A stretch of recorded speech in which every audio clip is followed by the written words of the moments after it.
this edition of The Final Whistle on LairMedia.tv and our usual email info@lairmedia.tv. And thanks to all your comments. And I do promise I didn't bring them with me. I'm on my own tonight in the studio, so that's my excuse.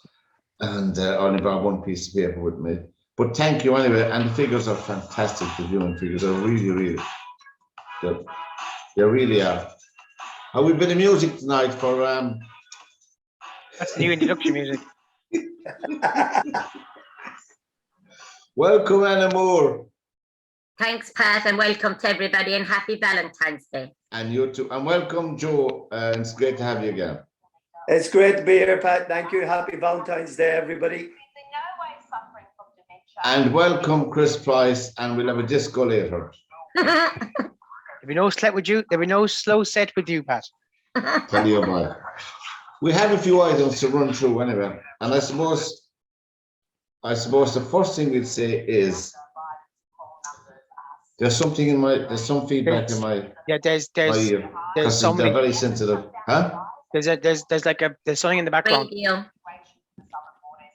There's like a radio coming in the program, Pat. There's something on the program, like something on there's noise. I beg your pardon.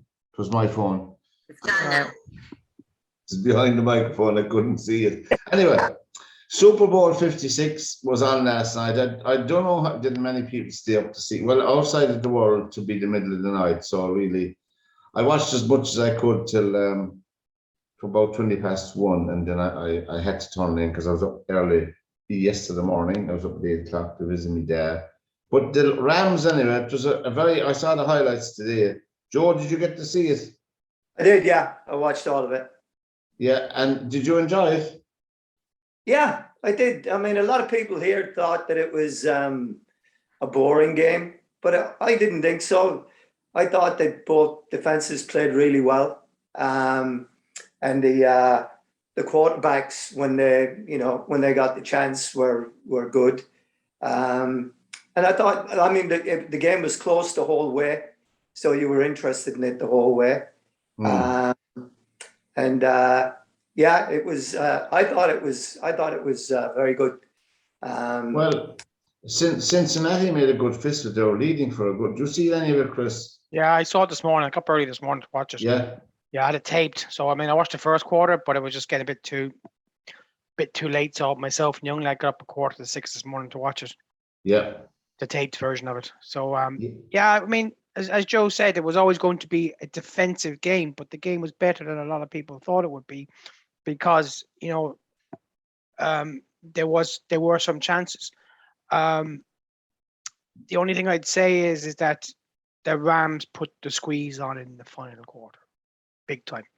I don't think Cincinnati had many chances to convert into first downs or whatever, and you could see that squeeze was coming and the pressure.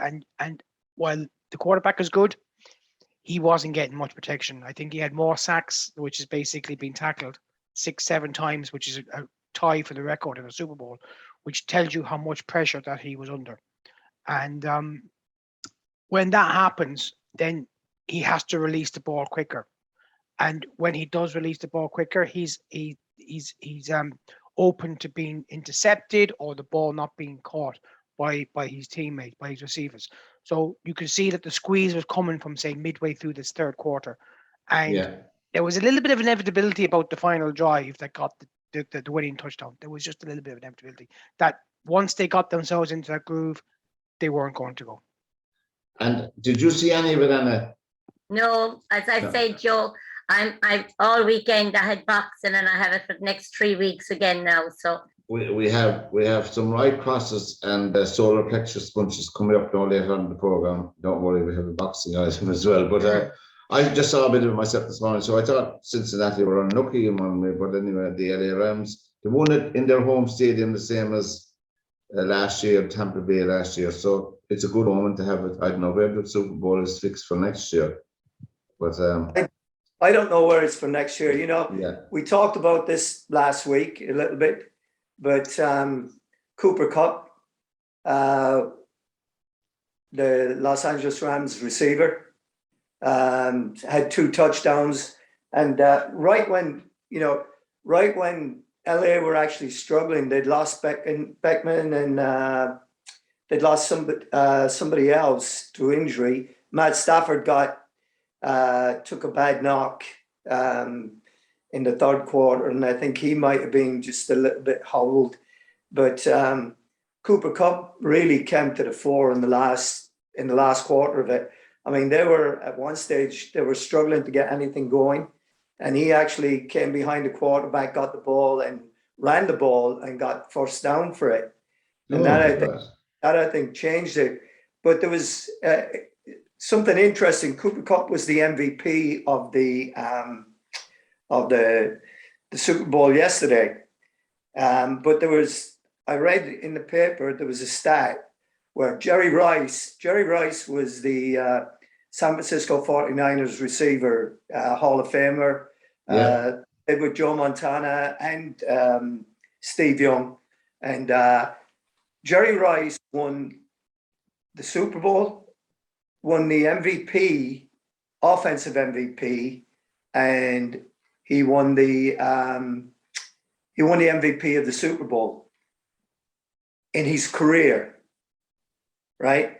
And his career was over 15 years, I think, something like that. Wasn't very long, yeah. Yeah. Cooper Cup won the Super Bowl, the offensive MVP, and he also won the Triple Crown for receivers. Jerry Rice won that. He was the only player in history, Jerry Rice, to win it. Cooper Cup did it, all of that in one season.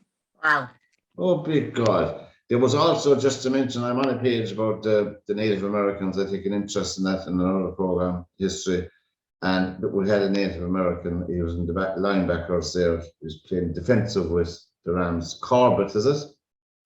Corbett is his name. Believe it or not, I thought it was an Irish name, but his Indian name would be different. It's just a small bit of thing. But we wish them well. We wish Cincinnati, maybe they'll be back again. Coming from where they were, Joe, I think was a great achievement. Yeah, it was. And, you know, I mean, the thing is, the Rams were built to win this year. The amount of players that they traded and the draft choices that they traded for Matt Stafford, for Von Miller to get him on the defense, and they got Odell Beckham Jr. As well. So they've spent a lot of money. They also have Aaron Donald, who's the best defensive player in the NFL, probably. And if they didn't win this year, they were going to be struggling. I mean, they had it in their own stadium, like you said. Yeah. And it was all set up for it. But next year, they're going to have salary cap problems just because of all the trades. They're not going to have any draft picks for the next few years, top draft picks. So they're kind of, they were built to win right now. Whereas Cincinnati, they have a lot of young players, a lot of really young players. They have a lot of salary cap room. So they look like they're going to be set for a while. And just before we finish on this segment, weren't the Rams, weren't they a franchise in St. Louis, were they? They went to St. Louis for a while, and then they went to Arizona, I think. Yeah. I'm trying to think now.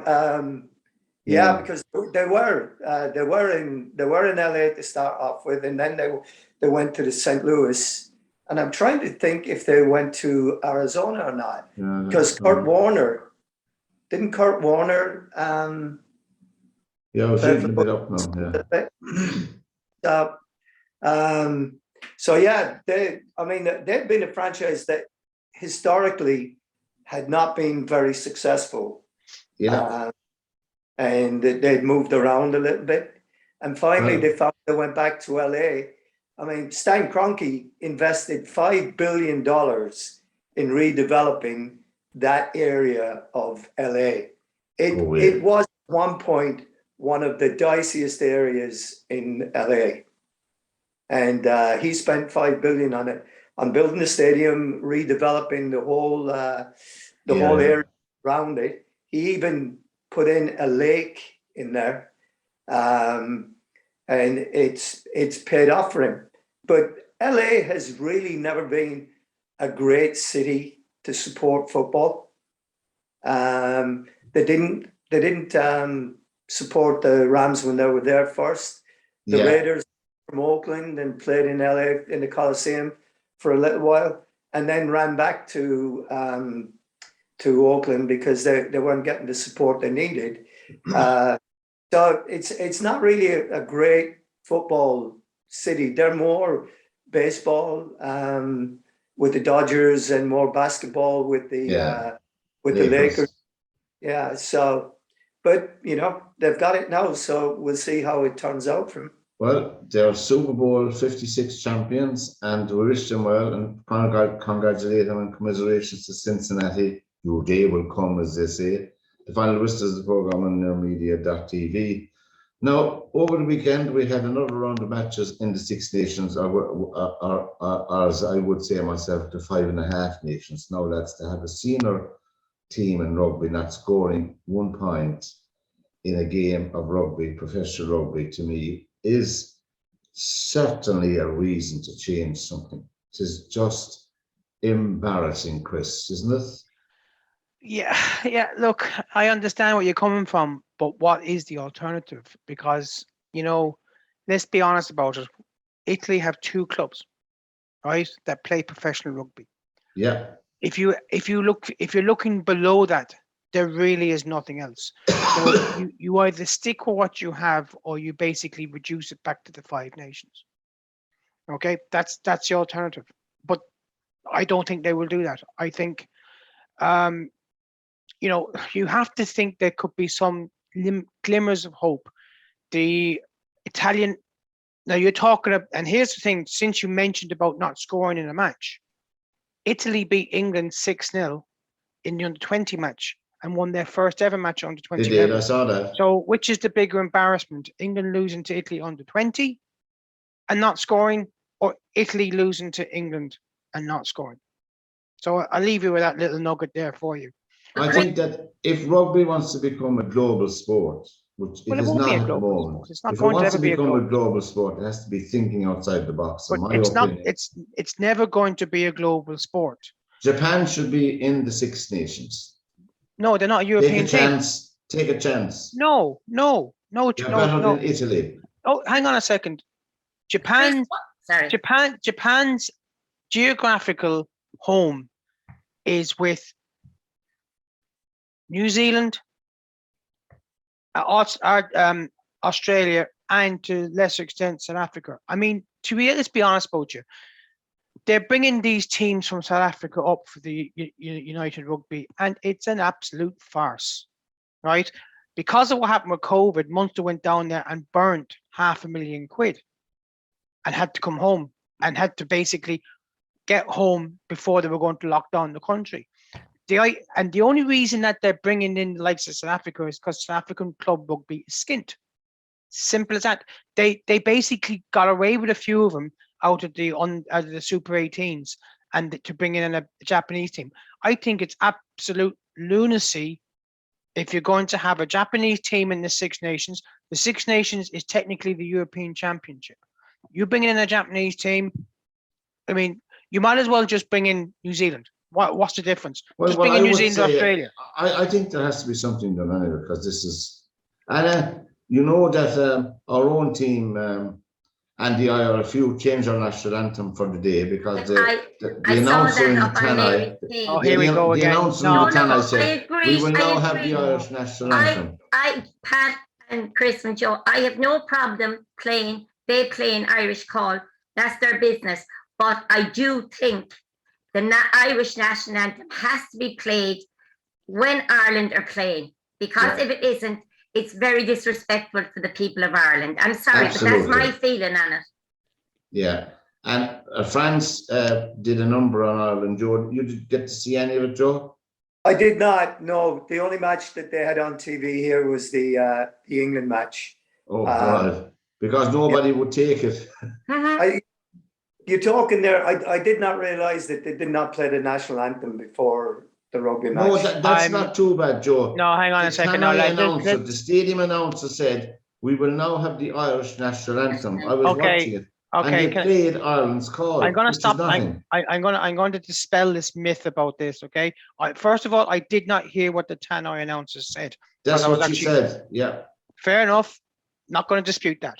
However, it has been a long-standing practice since when you were a little boy in your short trousers, Pat, that when Ireland played matches away from home, Around the Vein was never played. I'm not saying I agree with it. It's not I'm not saying it's long-standing. right. It's It not is long-standing. It It's is long-standing. since the 90s. No, it's not. It's long-standing. It is The song- long-standing. when was the song written?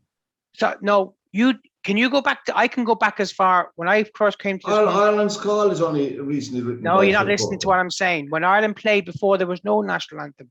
They didn't play Around the Vein away from home. They only played Around the Vein. Let me give you some information for you if you give me a bit of time. Okay. Yeah. First of all, before Ireland's Call came, there was no Irish anthem played when Ireland played away from home. Okay. When Ireland played in Dublin, and this is going back as far as the 40s and 50s, they would only play Around the Vein as a mark of respect to where the match was played. On the occasions when the match was played in Belfast in the 40s and 50s, they actually did play God Save the Queen. I know that in the Right? 1948 match Now, in Ravenhill. this all happened in 1987, and this is I've done my research in this because this thing comes up like a hornet's nest all the time, right? In 1987, the World Cup was played in New Zealand, and they had no anthem. They actually had no anthem. What did they go down with? They went down and played the Rose of Tralee, and they were embarrassed to a point that they says we have to do something. And it was then in the late 80s they went to Phil Coulter, and that was what was posted. Now, it was 1991. it was around that time, and that's the history, Pat, and that's the way it has always been. And for anybody to say any different, they're I don't economical give with a the truth. frivolous flute for the history. If you're playing under the green, white, and gold, and you're taking the money as a professional player, then you cop yourself on, and you're wearing the green jersey of Ireland. Joe, what do you think of it? Well, I'm a big believer in the national anthem. Always have been. I mean, I've played something like 500 games indoor in America, and there was only 2 states that did not play the American national anthem. I've heard it so many times. Yeah. It's unbelievable. So I always felt, one of the things that used to make the hair stand up in the back of my head was when you'd be at a match in Dublin, whether it be a rugby match or even when Sexton Street CBS were in the Hartley Cup final, and you had the national anthem playing. I always thought it was great, and I loved it when they played it before our games. Yeah. So but I mean, I understand that there's a little bit of controversy with it because we have a lot of lads that have played for Ireland over the years from the north, and they have no clue what the Irish national anthem, the words to it are. I'm tired to see, Joe. I'm tired of this argument. Rugby. You're the only one that brings it up. But I'm tired of this argument. People making an excuse because they're saying it's a touchstroke on the game. The Gaelic Athletic Association. The Gaelic Athletic Association is a 32-county organisation. They're not embarrassed playing the national anthem. Oh, you're showing your ignorance, Pat. Hang on, Pat. You're showing your bloody. You know what I mean? Showing your fucking ignorance in this one. That's ridiculous. Is not a country, that's ridiculous talk. That now you know that. Excuse me, Anna. Excuse me 1 minute. You know damn well that there's probably 1 million people that don't give a fiddler's feck about GAA, right? So cop yourself on, Pat, and talk with a little bit of seriousness.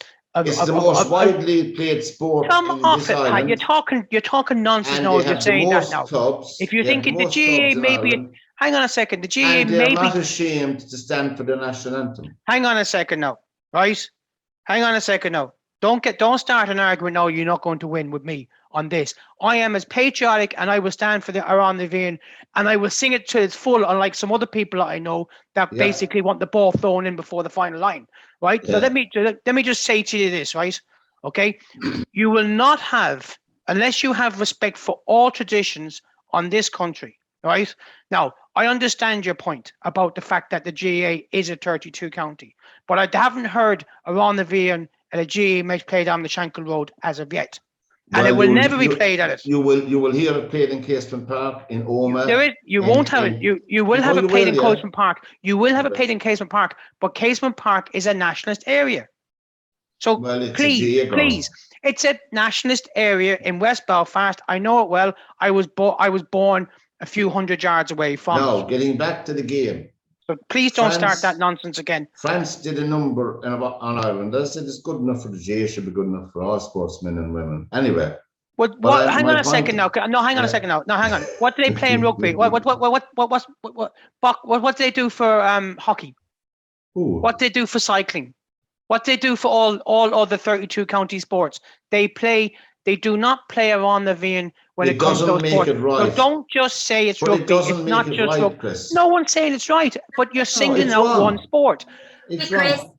It's politics, Pat. It's politics. Anna, you're involved in boxing. It's politics, Pat. You're involved in boxing. Yes, and before any championships, finals of championships start, there's a girl who goes into the ring to sing Around the Vein, or if we have France or England or Germany over, the national anthem, because we're a 32 sport, we're a 32 county sport as well, and the national anthem is played. And Wayne McCullough is a Protestant. He comes from a Protestant area in Belfast, and in the Olympics he carried the Irish tricolour.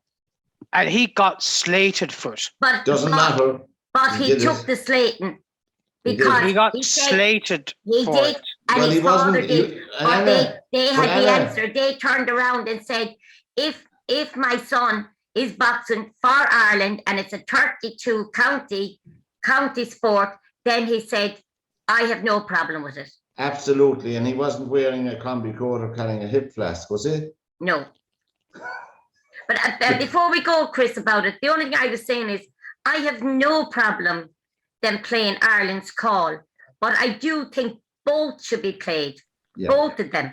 I have no problem. Have respect for those players from the north that don't recognise our national. And they should anthem. have respect for the people that recognise I know, but us. no, but what I'm saying is play Ireland's call. It's a lovely song. I never mind it, but play the national anthem as well, because I'll tell you, I'm very proud of our national anthem.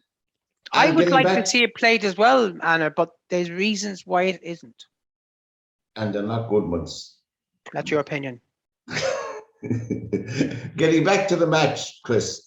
France did a number on Ireland. There was a few players found out. I suppose we found out that Conor Murray is no longer an international player, did we? Well, there's a few. I watched the match in its entirety on Saturday. A few things that came. I think France were there for the taking. Ireland had their opportunities. They made an awful lot of mistakes. I think they made the wrong call, and it was the wrong Ireland's call with 9 minutes to go, by going for 3 points instead of going for the line out, because with 25 minutes to go, the score was 22-7. Ireland needed three scores to overtake France.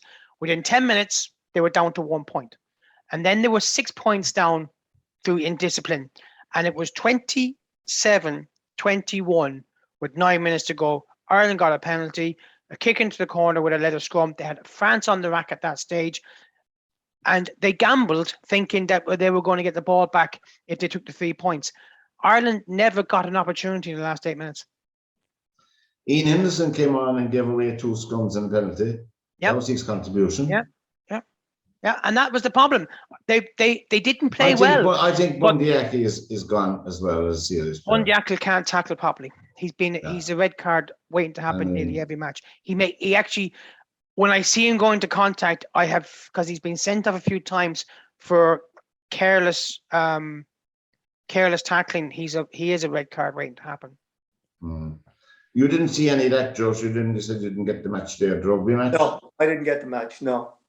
And France have an awesome front row, and they have a few talented players, good few talented players. They have a young man there. There was one thing that came out, I heard this morning on the radio, that Ty Furlong is 120 kgs. Now, Anna knows her weight when it comes to boxing, so 120 kg is probably super heavyweight. The guy he was lined up in the scrum, the French number 2, was 156. Jesus. Yeah, big man, plenty meat, plenty raw meat, but Plenty anyway, of England won, for people who might have missed it, England won 33-0 against Italy. Wales actually beat Scotland, which I was surprised because I fancied the Scots, and France 30, Ireland 24. I think Ireland have a good chance of winning the rest of their matches in the Six Nations. I still think, and I said it a couple of weeks ago, I mean, France is there, France is there, but I still get the impression that not one team is going to win a Grand Slam. I think it'll come down to the final matches. I think England play France in Twickenham. Hey, England will get better. England will get better. Hopefully with Eddie, they will. Eddie, I like Eddie. Find us as a program, theirmedia.tv. info@theirmedia.tv is our email. Soccer, Liverpool, Newcastle, Wolves, Everton, Brighton, Man City, they all won. Brighton, I like Brighton winning. They all won. Now, I mean, obviously, locally then, Pike Rovers went to a tie, I think. Was it a tie? And Yeah. they won 3-0 in the Junior Cup. They won Trinity. Fairview beat played above at home. They won Clonmel. 1-0 against Clonmel, and regional are still in it as well. The three Limerick clubs are still in the Junior Cup, and I noticed there's a club from Wexford. There's a Wexford North End United. Yes, I saw them. They won the There's a cup. few Dublin clubs and a few Cork clubs, and Tipperary, St. Michael's, Tipperary are still in it, but an Avenue from Clare are in it. But I do think that tomorrow now the draw for this last 16 is on YouTube, FAI YouTube at 1 o'clock. So it showed tonight, all the teams have been numbered. So Fairview are number 5. So we will be hoping for a home draw. That's what we'll be hoping for. Yeah, I was at the and not final. a Limerick team. I was at the final between Pike and North End, and that time in Lansdowne Road. It's a great holiday out, I'll tell you that much. Great banter, you know. But Yeah, we had 6 of them, Joe. Huh? We had 6 of those FAIs, 3 in a row and another 3 in a row. Sorry, lads. I know you all. I can't say one or another. But well done to Fairview and Pike, and we hope both teams will meet in the final. That'd be nice. Now, Man United. Lovely. Man United, lads, what's happening in the club? I know we're all the time picky on them, but we have to, because their performances haven't improved a whole lot. Joe, did you get to see any of them? The draws? I did see a bit of it. They're playing tomorrow night in the European Cup, are they? Wednesday. Wednesday. Oh, no, that's Liverpool. That's Liverpool. I watched them in the Burnley match, you know, and they just, I mean, they looked all right in the first half, but then as soon as Burnley scored, they just seemed to just melt. Yeah. You know, and, I just don't get what's going on there. I really don't. You know, I'm reading in the papers that Gary Neville is now talking about people that he knows that are leaking stuff to the press and what have you. It's such a dysfunctional club at the moment. You know, Ronaldo isn't doing anything at the moment. He seems so frustrated with everything. You know, to be honest, Harry Maguire, you know, I mean, I saw one on Facebook this morning, the way that United will beat Man City, and there's a picture of Harry Maguire in a City shirt. Yeah. I think Ronaldo was sort of pig in the poke, whoever was talking to him, and I think he's gone. I think he's gone at the end of the season. I think I'd say so. He's gone. I think so. I mean, he has no relationship. His demeanor with, says so. I think his demeanor. Do you see any of the soccer, Chris, over the weekend? I saw bits of the United game. That was watching a bit of this. I think was it Leicester and West Ham yesterday? 2-2.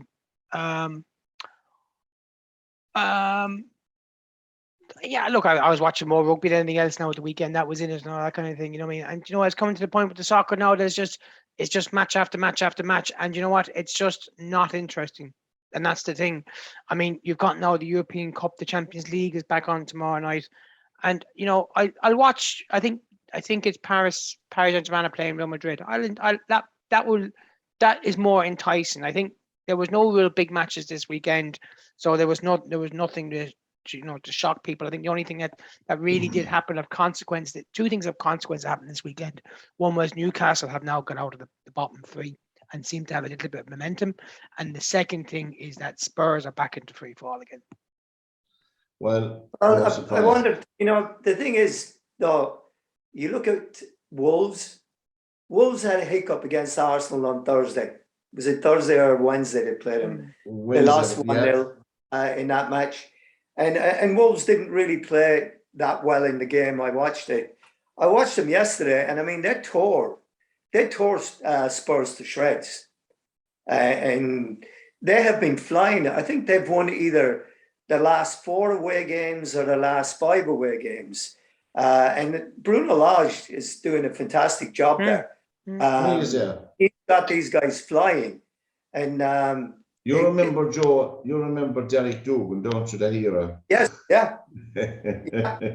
I knew the Doug well, yeah, back in playing with muck. I remember all the pictures of them was muck up to their knees in the pictures. Oh yeah. And that was on a good day. But do you know what's interesting to see as well? And a lot of people I don't think are taking much notice. Arsenal could go to third or fourth because they've got 3 games in hand, and they're only 2 or 3 behind the other teams that are ahead of them. I think they're in 6th place at the moment. But you know, I think Arsenal could come and could shock maybe a few people and come and get the 4th position.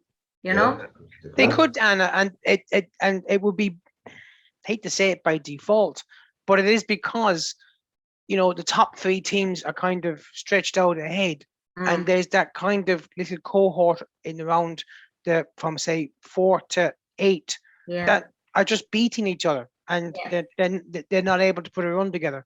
And even with that's Arsenal, going to continue. Wolves are there as well, Chris. Wolves are only behind Arsenal, so I mean, you know, cracking team to watch. And my team is still hanging in there, West Ham. Well, the thing that I can't understand about this, I watched the Leicester match yesterday, right? West Ham were good for their 1-0. Then Leicester get a penalty just before half time. I think it was Aaron Croswell is trying to head a ball. He mistimes his header. The ball hits his arm, and it's a penalty, right? Then Leicester go ahead with a header from their fullback, and then Dawson from a corner kick. Leicester give up a goal that Dawson goes to head, misheads it onto his arm, and it goes in the back of the net, and it's not a free kick. Yeah. So how is it a penalty against a defender and not a free kick against an offensive player on the other end? These are the rules. And I think this is part of the stuff that's killing the game. That people do not understand. They're changing rules, laws of the game to suit themselves, and there's no explanation of it. And there's you don't understand what's going on. Yeah, you're dead right, Joe. And going on. I mean, I saw VAR, Joe. Did it go to VAR? Yeah, it went to VAR. Yeah, I mean the penalty went. I think VAR is ruining the game. I think it's ruining the game. Oh, it's shocking. We said we spoke about it a couple of weeks ago. I don't think you were on that show, and we gave it a good hearing, and I think that it's shocking myself. But anyway, Grimsby, Joe, they had a draw and a win. Yes, they did. Yeah. And they've gone away up to high. They're in just behind the top 6, I think, is it, or 7 or whatever. They are. Well, I said a couple of weeks ago they had some games coming up that were very winnable for them. Yeah, because playing teams around the same, around the same area as them in the league. So it was a good time for them to start picking up points again. So hopefully they can continue to do that and climb it. I mean, I think realistically that the top spot is out of their reach. There's too much to do. There's too many teams in between anyway. But I think getting into the playoffs might be something that is. I think there's, I was looking at their fixtures as well. I'm not an expert, but they have a chance. Not because you're on with us, but they have a chance, I think. Anyway, the next item is, we're not going to discuss it full, but by way of an introduction to the next item, the final results program on Media.tv, we will have one of the top men from the Court of Arbitration and Sport, which is the final arbitrator for doping offences. You know, if you're caught and if you fail, you'll be sampled as well. And they made a decision today on the Russian athletes, which is shocking. More doping by the Russians, and a 15-year-old girl. I don't see too much on it because obviously it's still under investigation.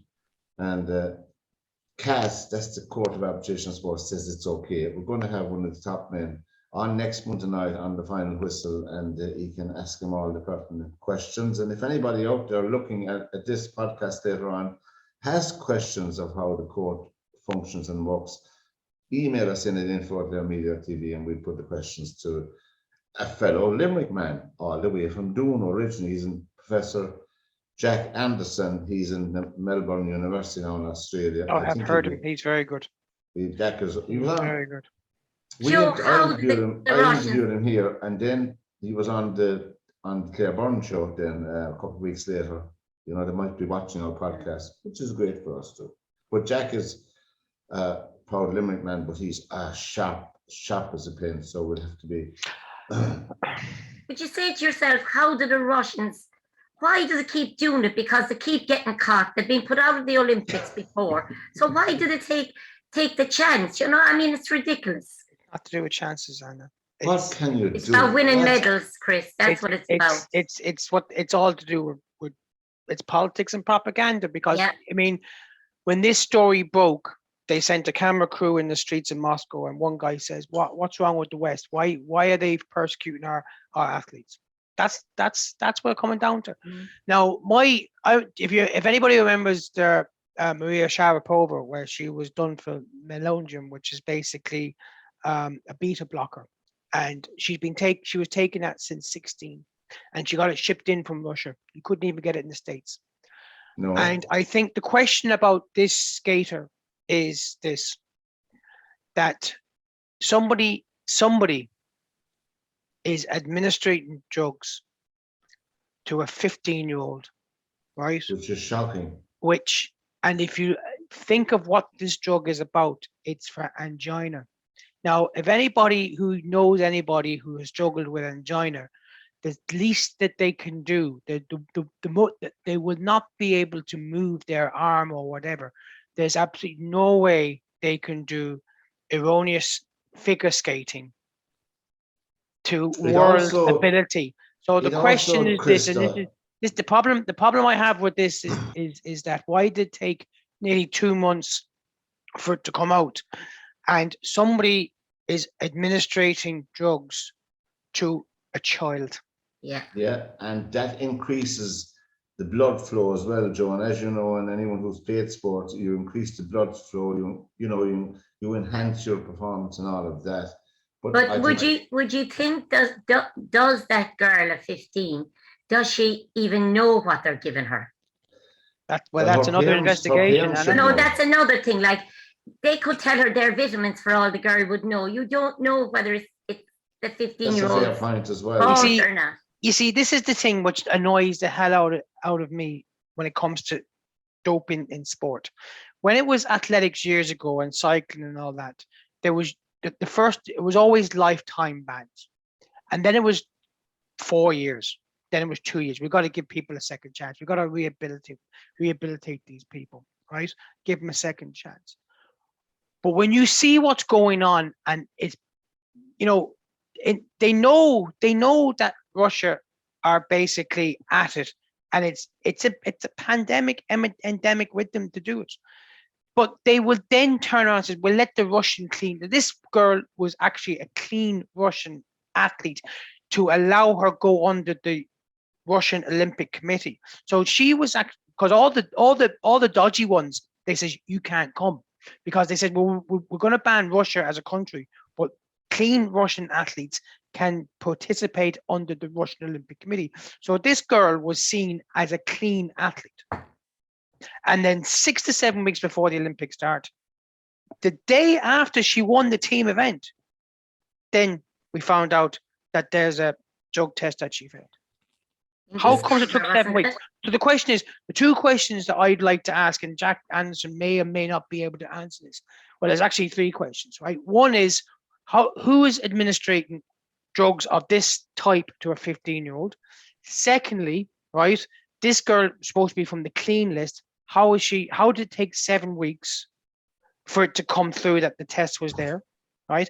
And the third question is this: why don't they now just turn around and ban all Russian athletes, whether they're clean or whether they're not, as a grouping, and says, I'm sorry, but you're suffering the same consequences until you clean yourself up and you act.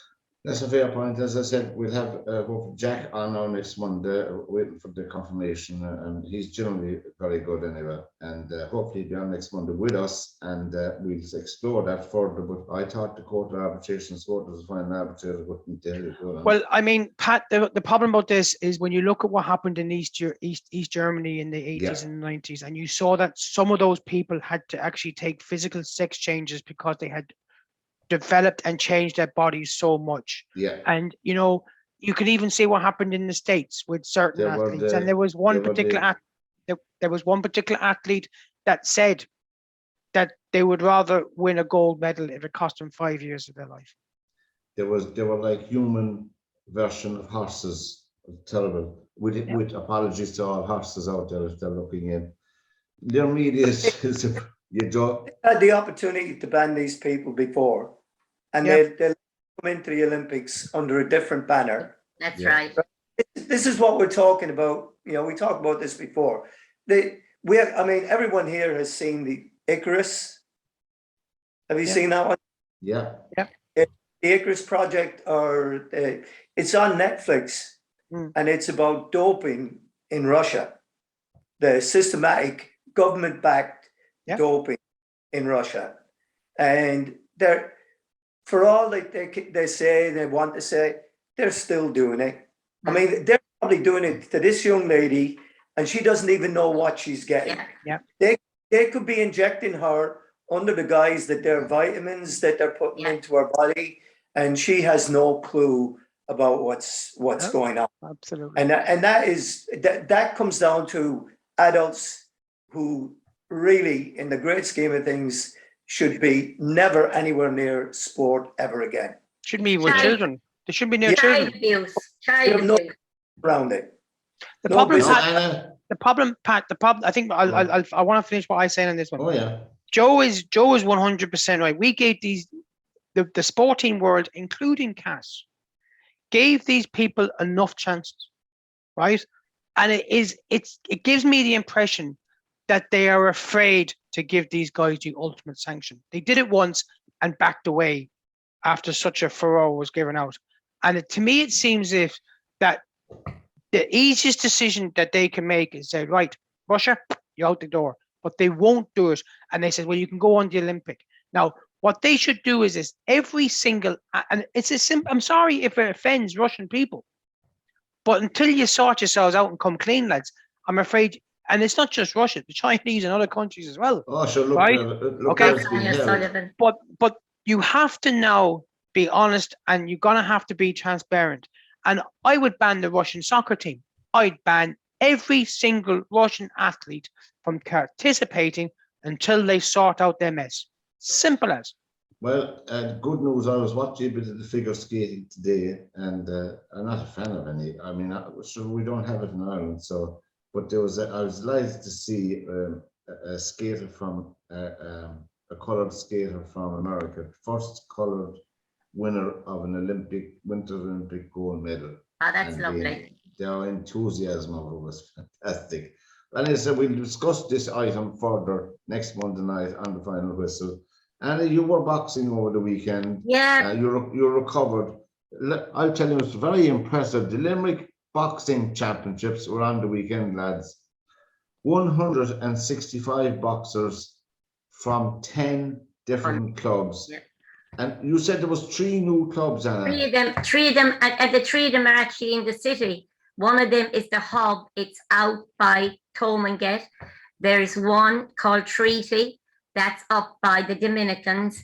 And there was a very famous boxing club years ago, St. John's. Oh, And yeah. they've been re-established in a very small way, but they have a small premises.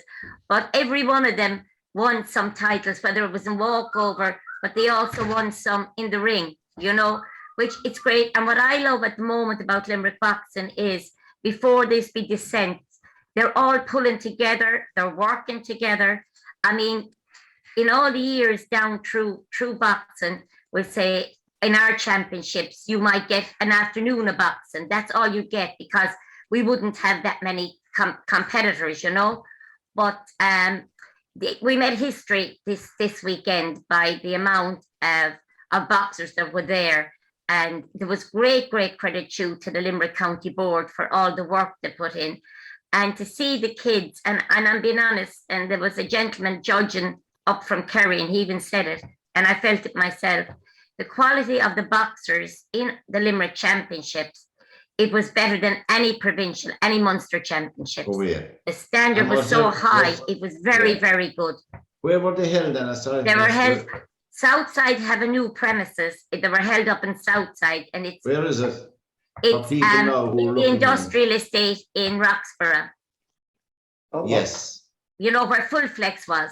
I do. But they were given the High Performance Munster a good few years ago. Were given by an American gentleman a big warehouse there, and there was 2 rings in it. It was a massive place, but it was brilliant now to have a Munster Championships or anything like that there. But they were asked to leave it last year, Oh, and they have a very good committee. You have Jerry Barry and you have his daughters and them. And they were clever enough. They said until the corporation, they had a club down about 3 units down from it years ago. Unless the corporation done that all up, fitted it with all they needed, then they weren't leaving. But the corporation did, and it's a fine club now. It really is a fine club. And if the championship was, I have to say, it was exceptional. and A was buy from Raquel Martin McDonough. He got best boxer. He won 3 contests over the weekend. what weight is he in? They're only kids. They're only 11 to 16. All right. He'd be about 57 kilos, I'd say. Yeah. And my own club, St. Francis, got best club. So we're very Okay, happy okay. with that. And was there women as well? There was only one girls' competition. At the moment, you wouldn't have, in one county, you wouldn't have enough for them to compete. Next Saturday now, when we go down to Cork, you'll have the other counties and you will have them. Oh, I have you. I Yeah. have you. So Anna. you're traveling on the road. Actually, if you send us all that information as well, where they're being held, Anna, we'll stick it up in the. They're being media sent there. page. It's north side in Cork. The Munster Championships are being held. You Anna, put where's the board- St. John's Boxing from now? Who? St. John's John's. Boxing Club. Where are they? What happened was this guy was setting up a boxing club, and he had nowhere. He just wanted it, and I think more so he was opening it for a fitness club more than a boxing club. And he was given a gym down there by the cathedral around that area. And when the man realized that it was to make money for himself and not like with us, any money comes into the club goes back into boxing. But this guy wanted to make a living out of it, Joe. So then he decided that he'd unaffiliate his club at national level. But Mike Daly, who used to be involved with Southside and Corpus Christi, decided that he'd stay. And actually, my husband's never Jared, that was a coach with ourselves. He asked Jared to give a hand. So the 2 of them are running it at the moment. And they're down, do you know Donkey Fords, Joe? Yeah. You pass Well- Donkey Fords and there's kind of an archway there. Yeah. I think it used to be the mattress factory or something. Yeah. I know. Well, And where you is you are. that go where in it that is? gate, and it's a very small. They are looking for a different premises, but they called it St. John's, but it wouldn't be like the St. John's we knew, you know, with the with the Jugs or Joyce's lads and all of those, you know. But no, it's great to see the new clubs opening because they're only around the corner from St. Francis, and they went down to Ken and they asked Kenneth, did he mind? And Kenneth said no, because we have a waiting list. We have a big waiting list, you know. So I think the county board at the moment are doing a great job because they're helping everybody, you know. And I mean, you have to have qualified coaches. And over the COVID, some of these clubs don't have qualified coaches. So other clubs from Limerick will help them and do a corner for them. And, you know, that's the way it should be. And I'm delighted to see it back that way now. Fantastic.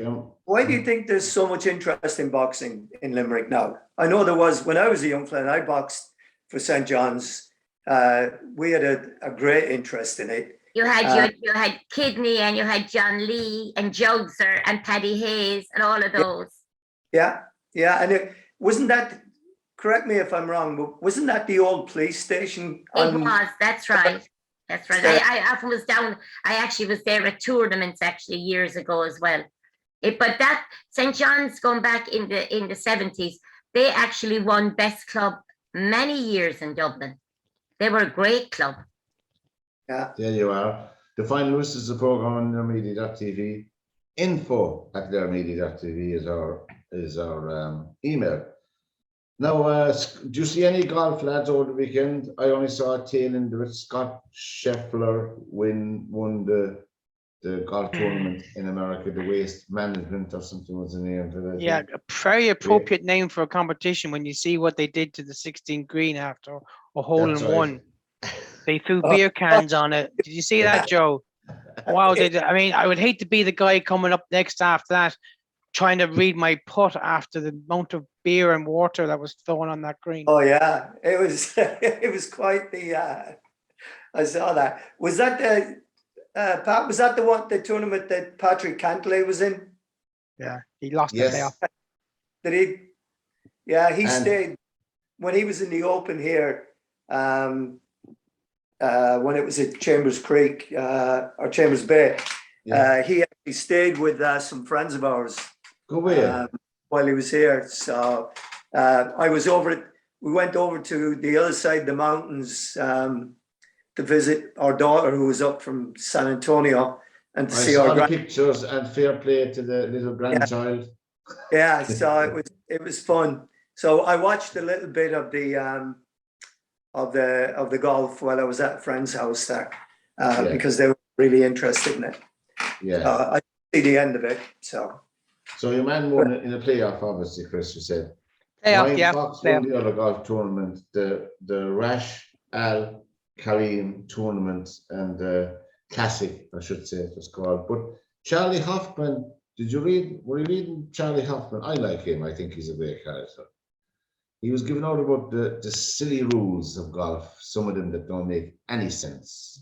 So no wonder people are looking to leave the PGA and leave those old fogies behind, those old fuddy-duddies. What rules is he giving out about in particular? Now, you have to read it yourself. I'm not going to spend just a little time. He knocked his ball into the water, and as you know, without getting too pedantic about it, there's a free drop zone, right? Yeah. There's a zone. I don't understand it myself. Yeah. I don't play golf, but there's a zone where if you go into the water, they'll find out where your ball went, you know, to the nearest point, and it's generally fair enough. But the place, where Charlie Hoffman was to drop his ball, right? If it went a bit to the left, it rolled back down into the water again. It was on a little hillock. Yeah. And I said to myself, that doesn't make any sense to me. But anyway, he was there. But anyway, he was penalised 2 shots. Okay, but in the case that where if the ball is rolling, he's allowed to mark it and he can place the ball to where it rolls. So if a ball rolls, once you give it like 2 or 3 attempts, he can then place it. That if that wasn't allowed, then that was a problem with the rules official. Yeah, that was the first thing he ran into. Secondly, first of all, anyway, he was giving out about where it was situated. You know, the drop zone for his ball. You know, that's. Anyway, can I? But before you move on that, let me just tell you something. He was on a rant, and I was delighted. Listen, okay, fine, and you got it, and you humored yourself out of it. That's fine. When it comes to golf, right? Professional golfers, like other sports, right, try and use the rules to their advantage. When they can't, that's when they criticize the rules. And golfers are like, no, they're the same as any other sports person. If there's a rule in boxing or a rule in soccer or a rule in GAA that sports people do not like, they will give out about the rules, right? Golfers are no different. However, I tell you something. The amount of golfers that have used the rules to their advantage outweighs the rules that have been to their disadvantage.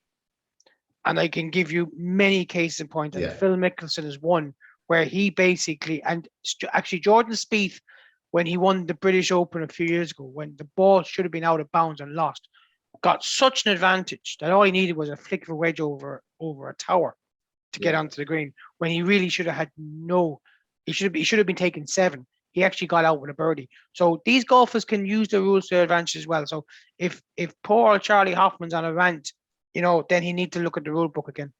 Now, there was a golfer passed away there, Eduardo Romero. He was only 67. For people who are interested in these things, his nickname is, unfortunate in the times we live, he was El Gato, the cat. He was known as. Now there was cats in the news, as we know, last week, but in other things, which is appalling. He won 8 times on the European Tour. He died of cancer. He was the mayor of his local town as well, his local city in Argentina. That's Eduardo. I didn't realize he won over 80 times on his own continent. Yeah. My goodness me. And he represented Argentina 14 times in the World Cup of Golf. He will be known, also Pat, he will be known as the sponsor for Angel Cabrera when he first came onto the scene. He put his money in it. He put his hand into his pocket to put Angel Cabrera on the scene in golf, where Cabrera won. I think he won. Was it the US Open? I think maybe I can't remember. I think he won the US Open. The Masters, did he? Did he win the Masters? He won the Masters, and I think he won the US Open as well. He definitely won at least one, maybe 2. Yeah. But it was Eduardo Romero that basically put his money. He basically put his hand into his pocket and paid for everything for him to start him off. The poor man passed away at the age of 67. And as you were on, someone died. Can I just say that in the 60s, there was a boxer in Limerick. His name was Pa Brown. He boxed with St. Munchin's Boxing Club in Thomondgate, and Pat passed away over the weekend. Oh, big God. Yeah. And he was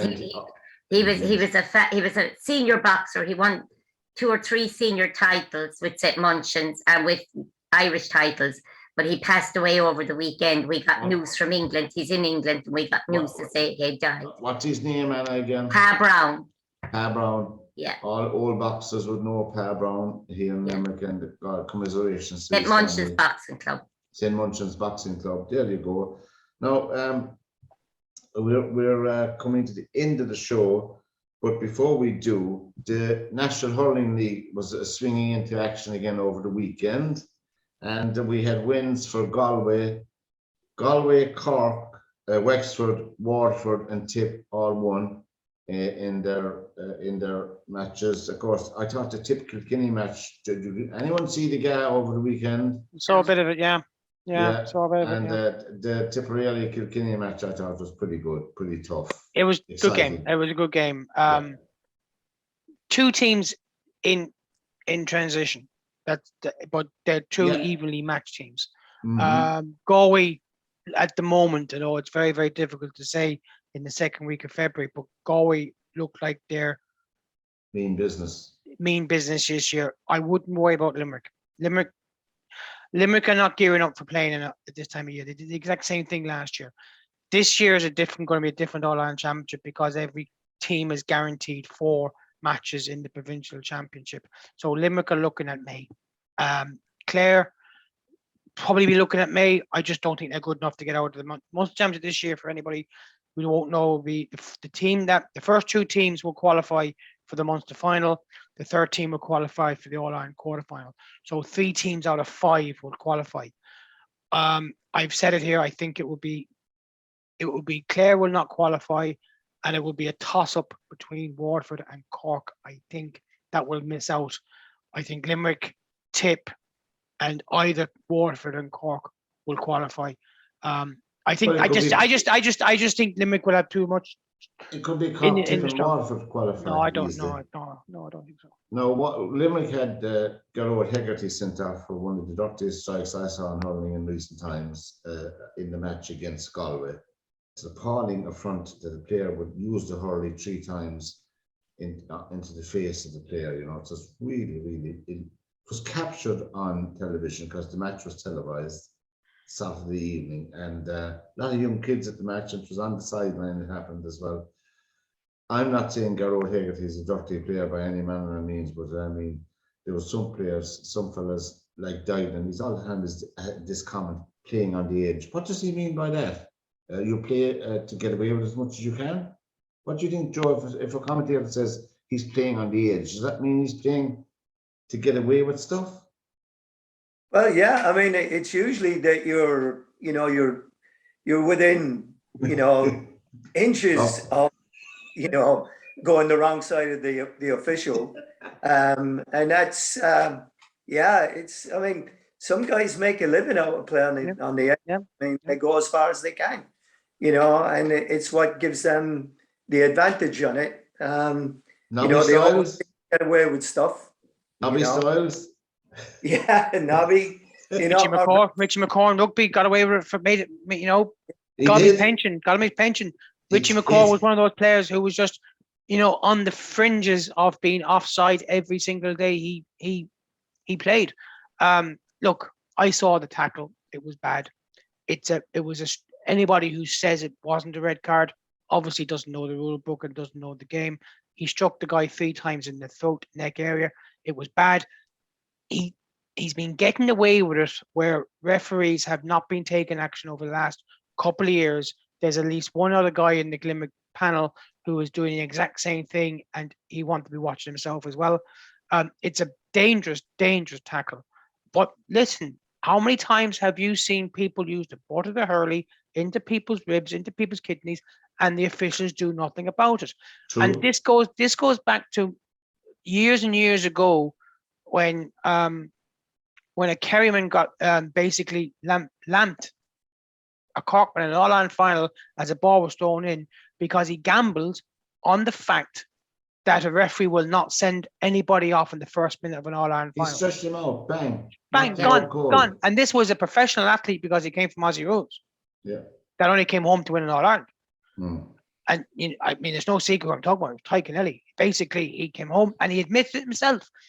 I'm not slandering the man. He admitted himself in the book afterwards that he knew if he hit Nicholas Murphy at the right time when the ball was thrown up, he gambled that the referee would not send him off in the first minute. Now, in all sports, a red card is whether it's in the first minute, the 70th minute, or the 90th minute. It's a red card.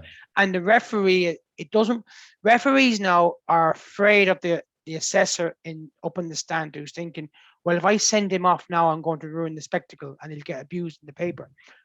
Look, if a person has done a red card offence, he's got to go, because if you don't, then you're taking the integrity of the sport into dispute. True. And as we said, Joe, and all sorts, and Anna, that if it's a foul, it's a foul. If it's a red card, it's a red card, whether it's in the first minute or 91st minute. And, I don't know. Anyway, we wish, Anna, the boxing just recap before we finish, the boxing is on the Cork next weekend, is it? Next weekend and the weekend after. Well, 11-year-olds to 16-year-olds. And if you're down around Cork City, it would be up in the north side. It was be up in. It's as you come into Limerick. It's an industrial estate, and behind Blackpool, a shopping centre. Yeah, and actually the guy that runs it is Paul Bottomer. Paul boxed in the Olympics for Ireland in Barcelona. In 92. Yeah. Yeah, that's right. Now that you said it, when we won our gold and silver. Silver, yeah. Paul Bottomer was on that team. Michael Carruth and Wayne McCullough. That was my brother was in the stadium. He has the photographs and all to prove it. He was in the stadium. They were on holidays. They got tickets by accident for the fight. Well, they were lucky, and they got tickets. It was a great occasion. Anyway, lads, it's been a blast again. And as I said, by the way, we will have at the Court of Arbitration Sport one of the top Professor Jack Anderson with us to answer all your queries next Monday night. So we look forward to that. And Have I got to be in my best behavior? he's Yes, a you Limerick have. man. He's a Limerick man from Doon, and that's all right. I'll wear Jesus, you something set off the lawyers on me now. Is that what you're doing? No, I'll wear something off the shoulder for us. Right. I mean, Jesus, and now we're having the lawyers in against me. That's just. I'll tell you, Chris. Joe, I think Chris will be in trouble next Monday night. You bring shouldn't along have the told red card. Chris. You shouldn't have told Chris that man was coming. He'll be well prepared for him now, won't you? I'm going playing golf in the dark. That's what I'm going to do. Yeah, from this edition of the Final Whistle, it's been a blast again, and thank you very much for your time. From Joe, Anna, and Chris, and myself, until we see you again next Monday. Take care and good luck. Good night. Take Bye care, now. everybody. Good Bye, night. everybody. Bye.